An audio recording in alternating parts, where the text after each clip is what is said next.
we normally start the show with the little segment we like to call news. Gather round, folks, it's time for the scoop. Tune your ears in, let's join the loop. All right, up first, Amazon and MGM Studios are in development of a TV series adaptation of the hit video game series Wolfenstein. It's going to be coming from the creator of Manic and Station 11, Patrick Somerville. He'll serve as the series creator, writer, executive producer, and showrunner.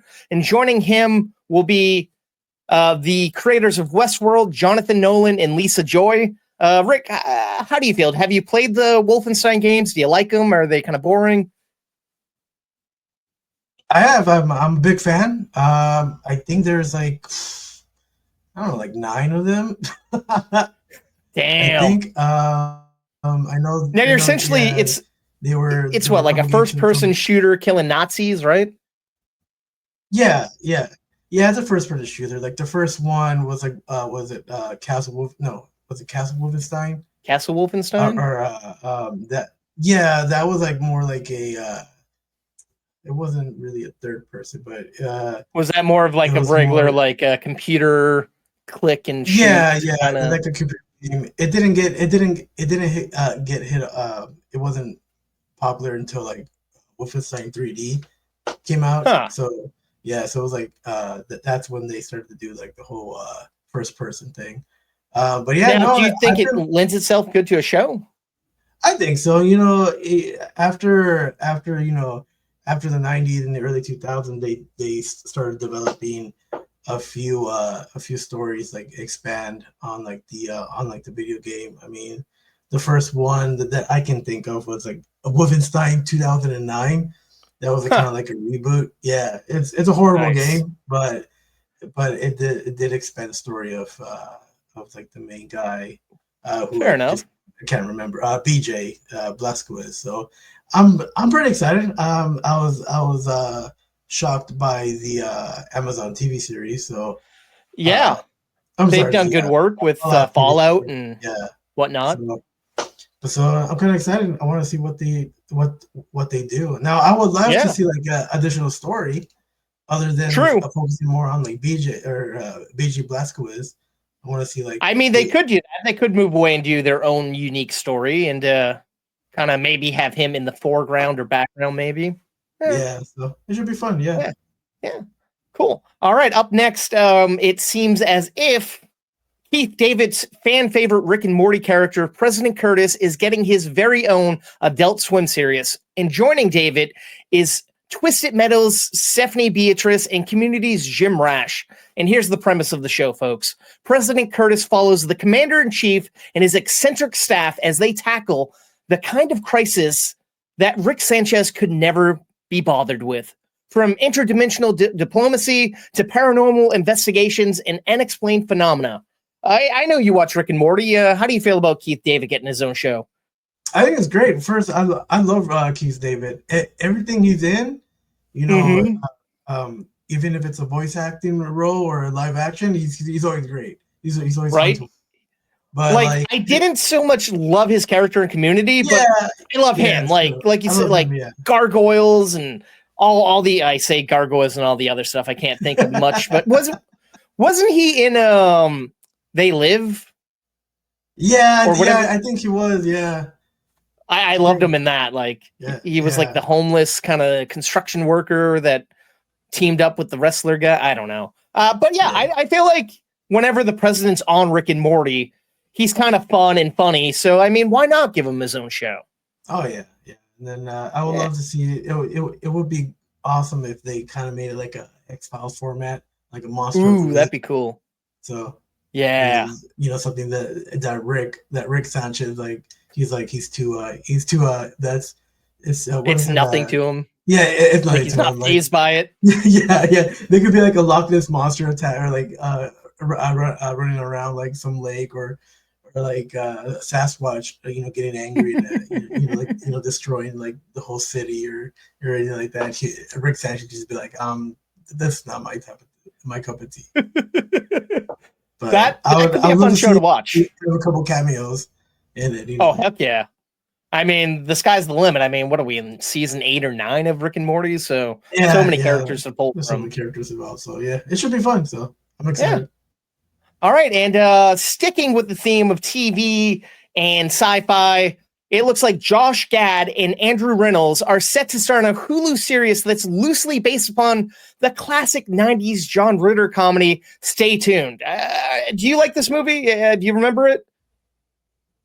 It's essentially a mother and father that end up getting sucked into the TV because they have this giant satellite, and then they got to like kind of survive all the different shows happening, and their kids are watching it.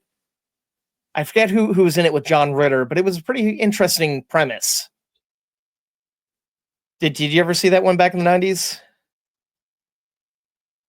I didn't really. I'm not, yeah, I didn't really. But if it's honestly, if it's on Hulu, I'll check it out. I mean, yeah. you know, I mean, I'm check down. it I feel out, like this yeah, I'm not could lend honestly. I'm not itself.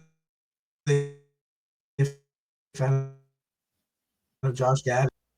Yeah, but I get that. Not a lot of I'd love people. to see what's that dude Andrew. Andrew Reynolds.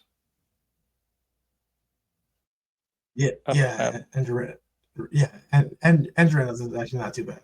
So, but I like I'm not him. really a fan of Josh Gad, but I'll give him a try. The only role I liked him in was a New Girl. So and Bear Claw, was that his character's name? yeah. That's a cool guy. All right. Up next, another TV series is being adapted. Another film is being adapted into a TV series because it looks like Sweet Pea creator Chrissy Ducker is writing and executive producing a limited series adaptation of Nancy Meyers' smash hit The Holiday. And this is happening over at Apple TV Plus. The series will maintain the movie setup, which revolves around an American woman who's single and a British woman who's single, and they're living different lives, and the two swap houses, and they fall in love, blah, blah, blah. I don't know. I say that, but I enjoy the movie. But the interesting thing here is Nancy Meyers is not attached to the show. She found out about the show by going on Instagram. How do you feel about The Holiday? Is this something you've watched, or is this considered, as you would say, I've only watched that movie around the once. holidays? This is a white person's movie. Yeah, it's a white person. I remember when 2005, right? I want to.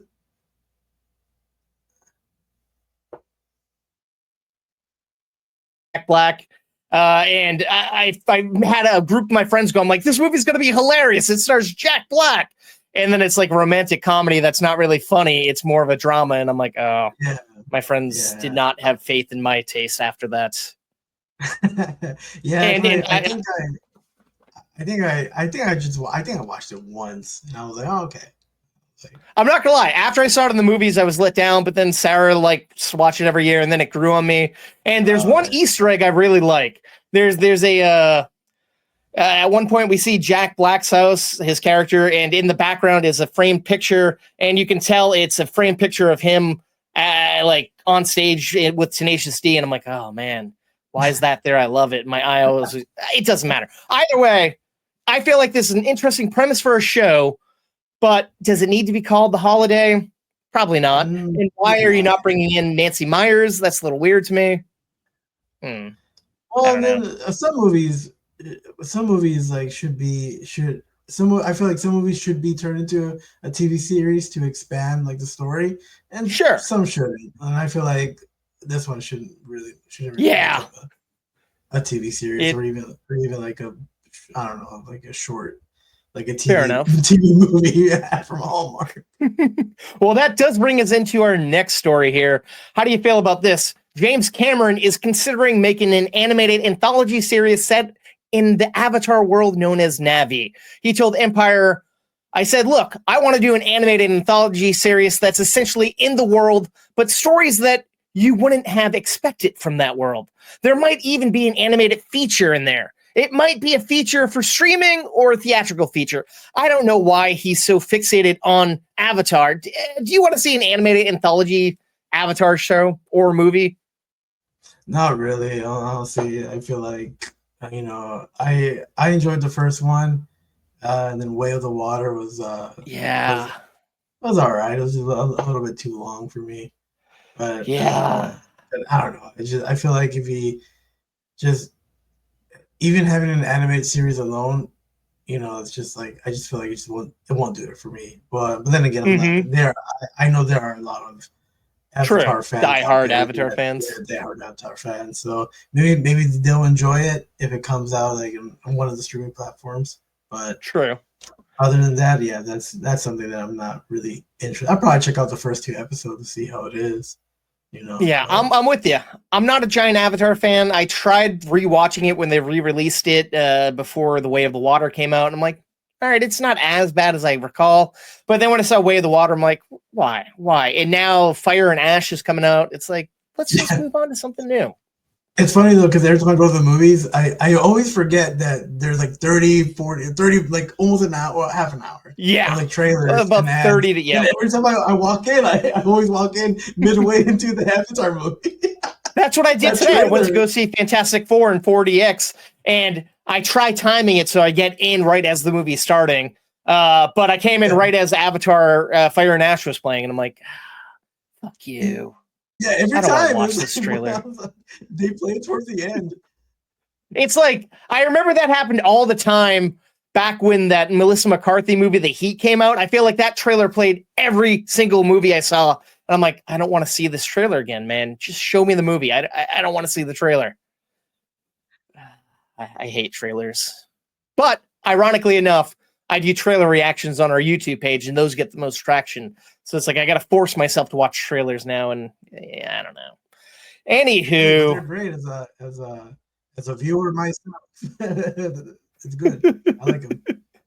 fair enough. I appreciate your lies. HBO Max has tapped David Jenkins, the creator of Our Flag Means Death, to write the pilot of DC's Booster Gold series. And if the series gets picked up to Sirius, I said Sirius way too many times, Jenkins would serve as the showrunner.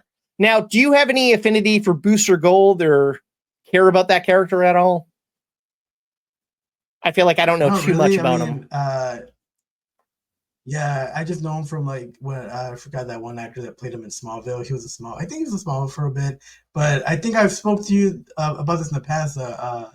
Um, now I'm forgetting his name from Scrubs. Uh, Which character? uh, the not Turk. The JD. actor.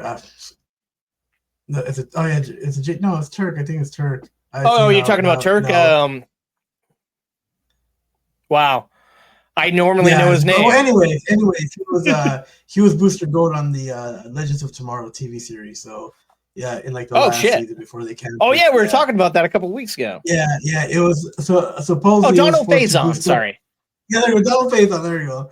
I bet some of the people watching like this guy doesn't know anything. Yeah, I was like, but yeah, he was cast as Booster Gold in a couple episodes in the final season, I believe, from Legends of Hmm. Tomorrow, just to boost up the ratings. But that didn't help. So, but he's an interesting Damn. character. That's all I know from Booster Gold. Like I From hear, isn't he supposed to be more like college age or whatnot? Like he's like a frat boy type of asshole who's who's a superhero, maybe in the I Justice think League. so because I think he's from the future. No, Okay, we're probably gonna get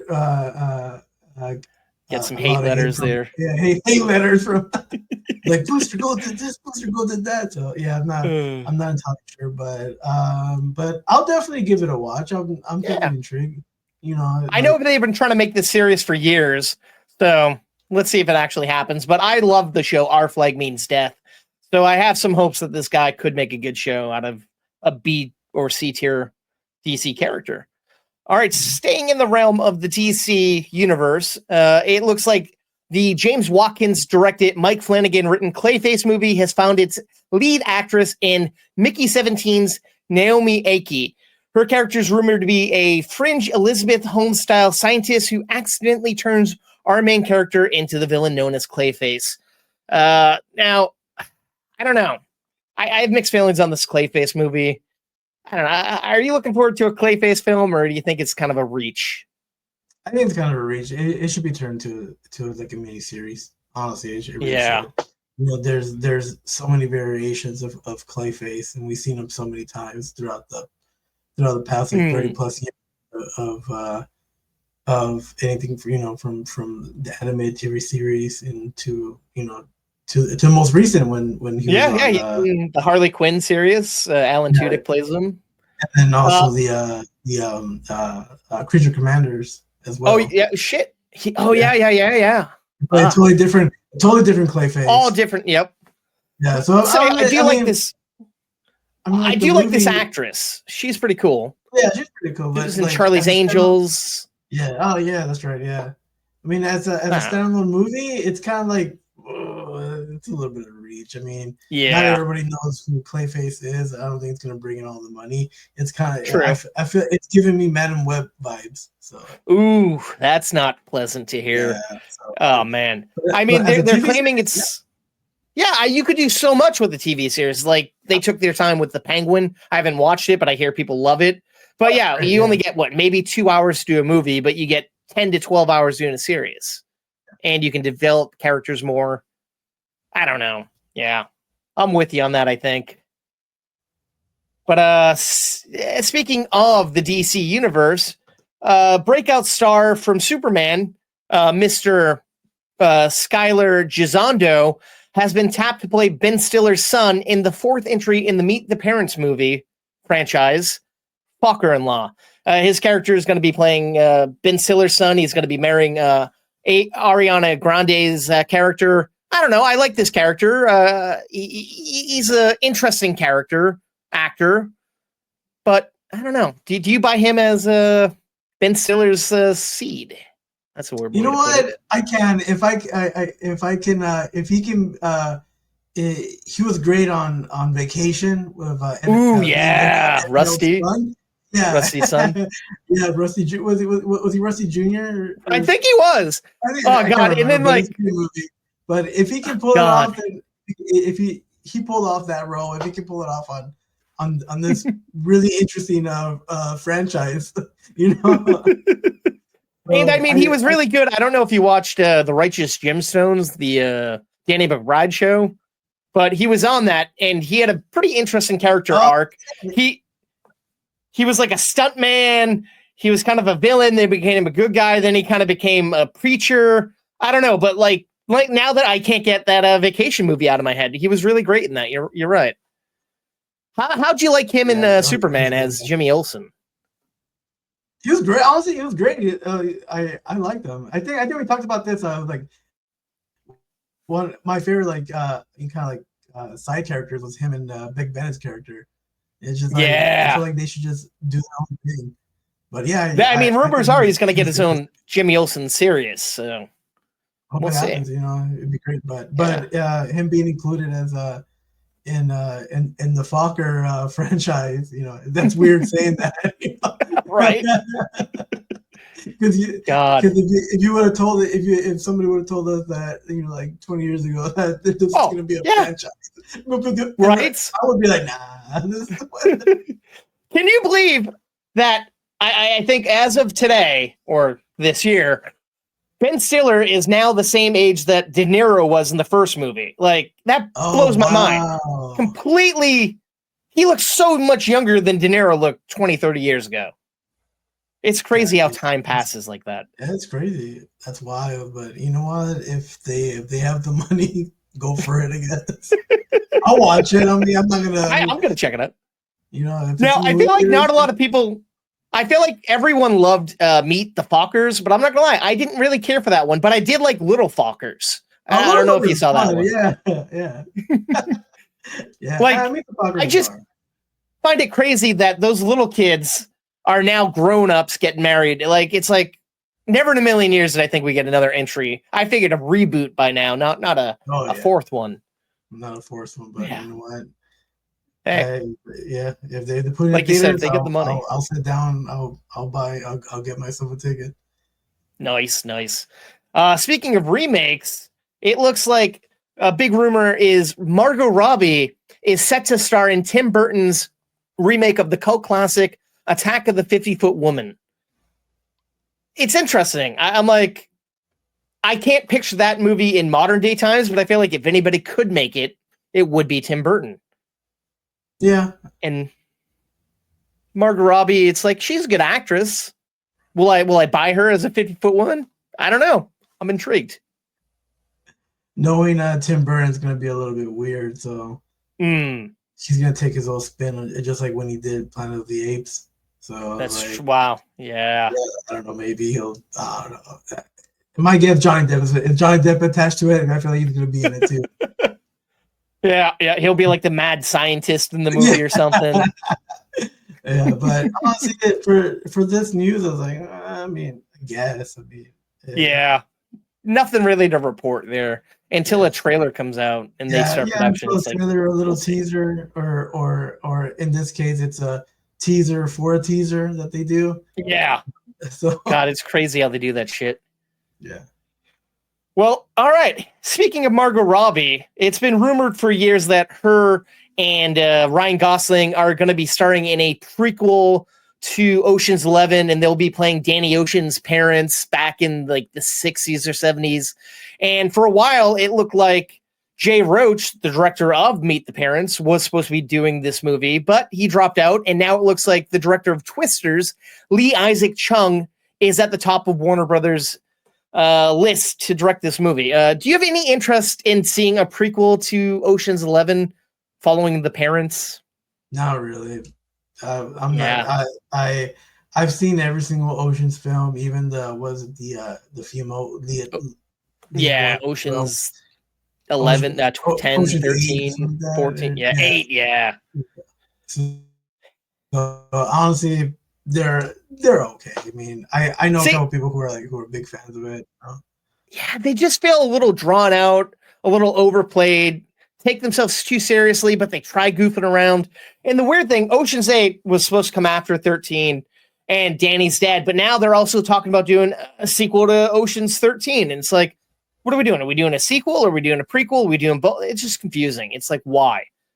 Just let it sit for a while. Yeah, it doesn't make it. Yeah. So honestly, I feel like for me it's a big no. I'm not gonna waste my time to actually see something like that, especially if it's a prequel. So yeah. But good luck to them. Fair enough. Speaking of things that are from back in the day, a few episodes ago, we announced that Jamie Lee Curtis was going to be starring in a feature film adaptation of Murder, She Wrote, but we haven't heard any news since then. And now that she's out doing junkets for Freakier Friday, she was telling Entertainment Tonight, oh, it's happening. We're a minute away, but yeah, I'm very excited, but I'm tampering down my enthusiasm until we start shooting. I have a couple of other things to hustle, but then I'll get to enjoy that work. I don't know. Angela Lansbury was such a unique character in the Murder, She Wrote franchise series. I just can't picture Jamie Lee Curtis being that character of, I forget what her name is, and yet the show's on every day in my house. I don't know. Do you have any interest in this? I don't know. It's another no, isn't it? I don't think it's another no. It's not because I don't like, I do enjoy anything Jamie Lee Curtis is in, but I just feel like I don't think she can pull it off. Yeah, I feel Jessica like Fletcher is another cash grab. Yeah.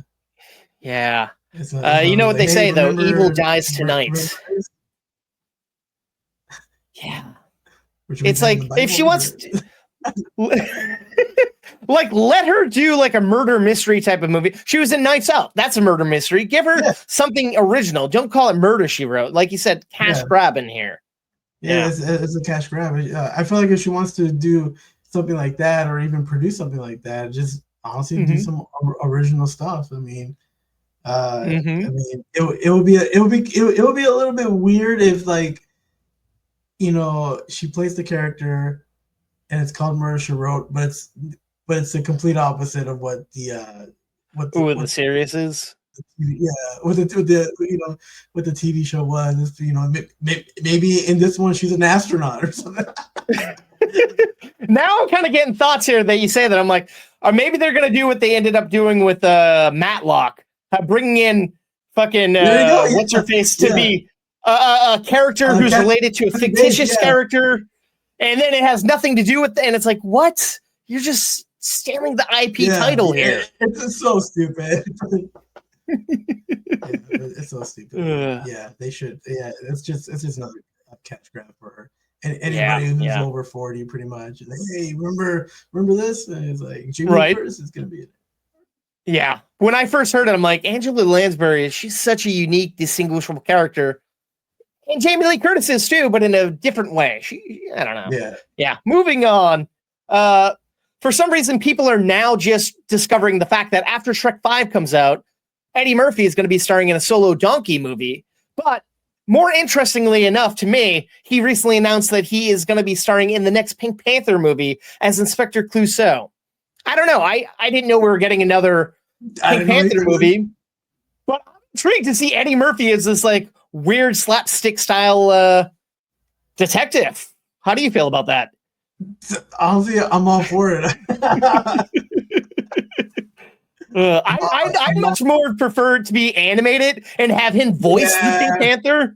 That'd be more fun, but I'd watch him as a cop, as Clouseau. Yeah, so as for somebody, I didn't really get into like the Pink Panther at all. I'm with you. Like the first time I saw Pink Panther was like the Steve Martin movie. That was the first time I ever heard about it. I mean, like, and he's not even the one that people know. Like most people go back to the original, but it's like to people like us, it's like, well, those are older movies. Steve Martin, that makes sense. And I guess it's been probably 15, 20 years since we've gotten a Steve Martin version. So why not give it to Eddie Murphy? He's having a bit of a weird comeback. Yeah. So time will tell before we find out what's going on with that. And all right, recently at Comic-Con, the writer-director of Predator Badlands and the upcoming Predator, or I guess Predator Badlands is the upcoming movie. I meant to say Predator Killer of Killers.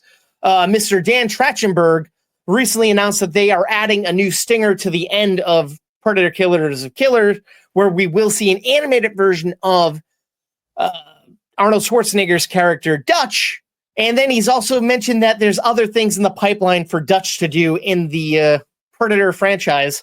And people are thinking it's going to be a live action Predator movie with an older grizzled Arnold. Would you be interested in seeing that? Or do you think that time's kind of passed and they should just do what they're doing, keep him out of it? I feel like that time's kind of passed. He's already too old for it. Just stick to just stick to like a animated movie instead, so I just feel like, I mean, like he's in the 70s, I think. I mean, and he's still, he's still in shape. He's in good shape. It's just that. But are we going to believe him running through a jungle or whatnot? Yeah, it was kind of hard. It was kind of hard of him when he came back for Terminator 3. Even at the time, he was in his 50s. He didn't, even now, it's like I can't see him. Not even Terminator 3. Think about Genesis, the one that came out a couple of years ago. Like, God, look how old he was now. He felt out of place in that movie. Yeah, he felt out of place. So I won't see it. I don't want to see a CGI Arnold running around. Man. Yeah, I mean, it's I would just stick for it to be like animated. At least his voice won't change. So 100%. And by now, he's kind of gotten his English down pat a little more than back in the day when he did play Dutch. So sound a little better. All right, cool. And as we've mentioned in the past, there is going to be a new Social Network movie, The Social Network Part 2. But it looks like Jesse Eisenberg isn't going to reprise his role as Mark Zuckerberg. And it looks like they're looking at Succession star Jesse Armstrong to play Mark Zuckerberg. And also the movie's plot is going to be centered around a expose from the Wall Street Journal called The Facebook Files. And they're looking at Jeremy Allen White to play the journalist who wrote the expose, and Anora's Mickey Madison as the whistleblower who inspired the story. Do you have any interest in any of this shit? Like, I feel like no need to call up The Social Network Part 2. Yeah, it should be called something else. But no, I'm down for that. You know, it's an interesting premise. So Yeah. I was a big fan of The Social Network. When I Yes. first heard about it, I thought it was gonna be like the like a Facebook dating movie, like a romantic. Mm-hmm. Yeah, like Jesse Eisenberg and some other chick are gonna connect through Facebook, but it wasn't. And I realized what the I'd heck watch was. that. Oh, okay. But But yeah, I mean, we'll see. Yeah, I'm actually excited. So I'm intrigued. I don't really know too many roles that what's his face, Jeremy Strong's done, but I did like him in that Trump movie, The Apprentice, as Jeffrey Cohen. I think he was fantastic. So if he could bring that weird creepiness to play Zuckerberg, I feel like that could lend itself well. Although look wise, I feel like Jeremy Allen White would be better as a Zuckerberg, but I don't know. Yeah, and plus, yeah, if he can bring that energy from that movie to this one, especially since like Mark Zuckerberg is a weird person in general. So Yeah. I think at one point he like when he's hungry, when he needs food, he calls it like, I need fuel. Like he can like do things he's a robot. Like, Oh man, you need to that's calm down. creepy. Fuel me up. Yeah, fuel me up. So it's weird saying that. I was like, that's creepy. Yeah, like, and he probably never said that shit before he became like, yeah, of course, billionaire. I bet you, yeah. It's just, man, that's what happens when you have a lot of money. You do weird stuff. Fuel. You just tell people who want fuel. They pour diesel down your gullet. Yeah. Oh man. I don't know. So I'm intrigued by the story. So I want to see what they can do. Yeah. I'm looking forward to it. I'm a little saddened that we're not getting Fincher to direct it. I like Aaron Sorkin, but I like his writing. His directing is a little subpar, but I don't know. It's a hit and miss. It's like it's definitely a hit and miss. All right. Up next, it looks like Materialist writer-director Celine Song is currently writing a sequel to the Julia Roberts comedy My Best Friend's Wedding. I honestly don't remember this movie. I know I probably saw it when it came out as a child. Everything went over my head. But I feel like it's been 25, 30 years. Why the hell do we need a sequel? Why not do a reboot or something similar to it? Do you have any affinity for My Best Friend's Wedding? Not really. I'm on the same boat with you. I feel like I've watched it. I feel like I've seen it. I feel like I've seen like the cover, but I really don't know like the whole premise of the story. And they should just honestly, if they want to do something like that, just reboot it. Yeah. And the weird thing here is Celine Song is a playwright, and the movies that she writes are more, well, the two that she's written and directed are a little more serious in tone and not super comedic. So I feel like I don't understand her coming in to write a broad rom-com. It doesn't make a lot of sense to me. But we'll see. Moving on here, it looks like John Krasinski is returning to the world of A Quiet Place because he's writing, directing, and producing A Quiet Place Part 3, and the film is hitting cinemas in July of 2027. How do you feel about this franchise? Have you seen them all, or? I've seen all of them, man. I even played that. A game came out like oh shit, based off that franchise. And it's all right. It has nothing to do with the movie, but it's an all right premise. It's an all right game, but yeah, no, I've watched them. I watched all of them. So like the first two, and then the one with Lupita. Day One. There you go. Day One, which was the best. Yeah, I like that. Yeah. Her and Johnny Storm have this great relationship. But I was going to say the cat.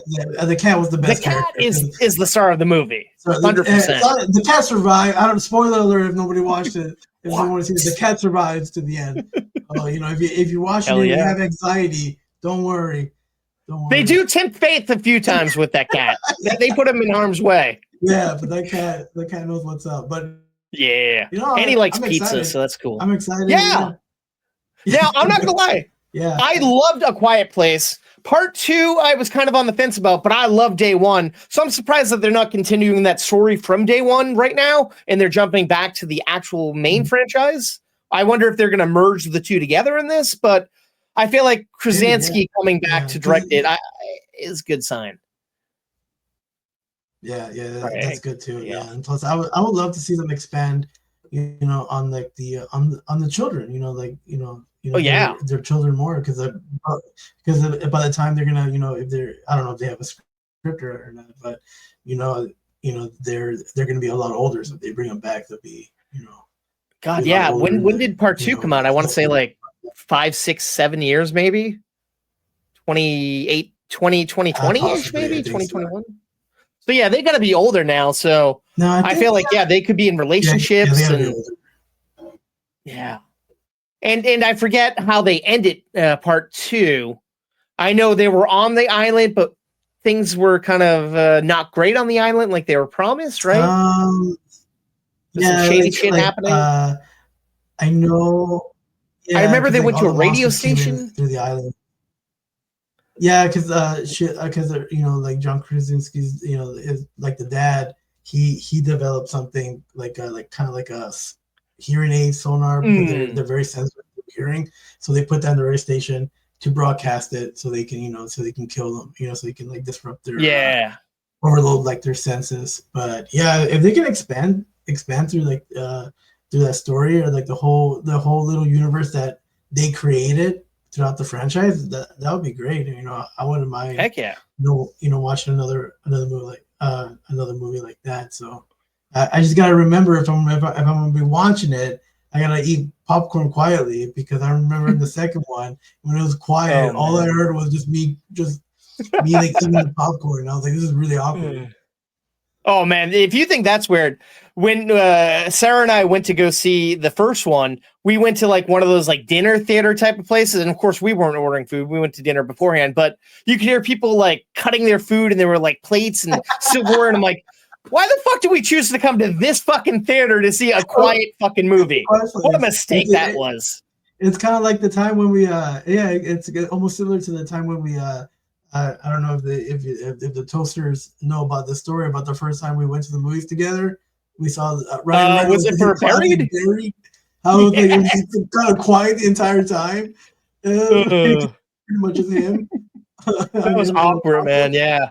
Toasters, if you're watching and you haven't seen that movie, just give it a watch. It's a weird movie. It's worth a watch. Yeah. If you're is. claustrophobic, it might be a hard watch, but it's Ryan Reynolds not doing his cocky guy thing. It's Ryan Reynolds actually selling a drama. Selling the drama, yeah. It's just him, and then there's a nice little twist in the end, if I recall. But yeah. It's been I haven't seen it since then. I gotta rewatch. Yeah, I want to watch it. That's all. It's gotta be somewhere like Paramount Plus or something. I'm thinking. Yeah. Well, yeah, no. So I'm happy. I feel like this is the first thing we're talked about that we're both kind of on the same page. Like it could be a really good movie, and it's interesting that he's following this movie up after he did that movie. If it's like he tried to do a broad family comedy that just kind of was a flop. I think that was fun, but now he's going back to his origins, his creepy horror. Yeah, I'm looking forward to it. Sorry. Me too. All right. Well, up next, it looks like Amazon and Denis Villeneuve have hired the Peaky Blinders creator, Stephen Knight, to write their upcoming James Bond film. How do you feel about Amazon owning the James 007 franchise? And do you think Denis Villeneuve is a good choice? And have you seen Peaky Blinders? Because I haven't. So many questions I threw at you. Yeah, especially if it's on Amazon. So it was like, I'm not gonna pay extra money just to eliminate the ads, even though I you want to watch a James Bond movie and have ads every 10 minutes? Yeah. God, that would suck. Yeah, because they don't really do a lot of theatrical releases either. No, yeah, it's true. Yeah, if I'm gonna watch any James Bond movie, from the past, I rather you're gonna watch a George Lazenby movie. But man, I haven't seen Peaky Blind, so yeah, I haven't seen it either. So I don't really know, but people love that show. But I feel like that's like a period piece gangster show, and I'm like, all right, I don't know how that translates into doing a Bond flick, but it Maybe could be it's interesting, I suppose. maybe it's like one of those period piece bonds. Ooh, That's that'd be interesting. my only issue about like I love Daniel Craig as James Bond. Mm-hmm.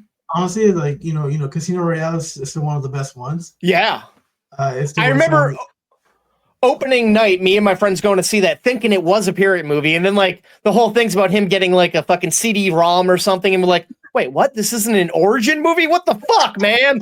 So angry. So And yeah, and then fucking Quantum of Solace really lost. lost me, but then Skyfall brought me back. Yeah, but yeah, I would love to see. I would love to see a period piece James Bond. Right? Yeah, like especially or like in early days when he's fresh and new and not a hotshot killer. I don't know. That could be fun. That could be fun. Yeah, but yeah, if it's gonna take place in modern times, it's just I guess. Yeah, like especially we've seen that so many times. So it's like. All the gadgets that they had back in the day are like probably realistic nowadays, and it's like, how do you help that? Oh man! All right, so this next one's a doozy. Amazon's just doing everything now. It seems Amazon and Hasbro are developing a live-action My Little Pony movie, and I don't know. I remember when My Little Ponies was just like a sweet little pony toy back in the day. Now they've blown up and grown men like to dress as them, and I don't know how I feel about this, man. How do you feel about a live action My Little Pony? That's a big no for me. A lot more weirdos are gonna come out. Yeah. And the last thing I want is to like go in the movie theater and then like seeing a lot of what is it, bronies, yeah, right, dressed up. So I'm just like, and then all of a sudden I feel the odd man out. Right? That's how I feel when I go to see little kids movies. Like, I love animated movies. I watch everything. And then I'm like, oh, I'm like a grown man by himself sitting amongst children. Yeah. So weird. Yeah. People love My Little Pony. So, yeah. Everything, it does have a target audience. So, but it's just something that's not for me. I'm with you. That's no for me, dog, as Randy Jackson and you say. Speaking of dogs, when we were at Comic-Con, this awesome news came out. The renowned basketball film Air Bud is getting a meta-style reboot. It'll be hitting cinemas almost 30 years after we fell in love with the Golden Receiver. This movie follows a 12-year-old named Jacob, who after his father's death moves to his dad's childhood home in Fernfield. He discovers an old VHS tape of Air Bud and meets a stray golden retriever he names Buddy. Together, they embark on a journey of healing, uniting a team of misfits, and chasing a championship, learning to play from the heart and believing in each other. I don't know. It doesn't sound like Air Bud. Is the dog going to play basketball? I hope he does. I hope so too. I mean, the Air Bud franchise is a big part of my childhood. Yes. It's like every single movie, even because like I think like the first three were like theatrical releases, and then they all went to it's like Air Bud playing golf, Air Bud playing soccer, and then puppies, and then puppies that can talk, Air Buddies, and it's like. The other ones I want to say were based in reality. What we had basketball, football, and then was it hockey after that? Yeah, I forget. Yeah, but nothing beats the original. So so yeah. I'm kind of happy that it's not going to be like a shot for shot remake. Right. That's kind of cool. So they're trying something different. So that's nice. Yeah. But it's just a little weird. Like, oh yeah, I found VHS tape of Air Bud. So it was like. Right. And it's like so baffling, but it's an interesting way to get into it because so many kids these days probably don't know what Air Bud is, and that will have them go back and watch all the other 15 fucking movies in this franchise. Yeah. When you open TikTok after this movie releases, you're gonna get a lot of clips of the first 5 Air Buds. I'm not gonna lie. After seeing that teaser poster, I'm like, I kind of want to watch the original Air Buds, but it's like. I just am so afraid that if I were to do that, they wouldn't live up to the hype of being a child and watching a dog do this stuff. And I don't know. Do you think they'd hold up today, the originals? From what I can remember, I know there's one specific scene where it's like the kid in the first movie, like the kid's like he has a basketball and there's a there's like the golden retriever and he's like and like the basketball court is like all dirtied up. It's like in the backyard, but it's like hidden. So I was like this. And I remember as I was thinking about it when that news hit during Comic-Con, I was like, are they gonna recreate that scene? It was like, right? Yeah, I don't know. So I just hope that the dog's not CGI or anything. Oh God, that would ruin it. Yeah, that would completely ruin it. I would love to see like a stunt, like those animal practical. Yeah. Right. And I don't know if we're remaking old basketball movies. Can we get a remake of Like Mike? Maybe a kid finds Like Mike on DVD and he's like, I gotta get Jordan shoes so I can play. I'm an orphan. Maybe crossover Ear Bud and the little kid playing basketball and. Oh yeah, there you go. Yeah, man. I'm intrigued. I feel like this is the way to go with it, man. Kind of meta and following the same storyline but different. I don't know. Could be fun. Yeah, just as long as they don't follow the same route as Hocus Pocus 2. Oh God, that was such a letdown.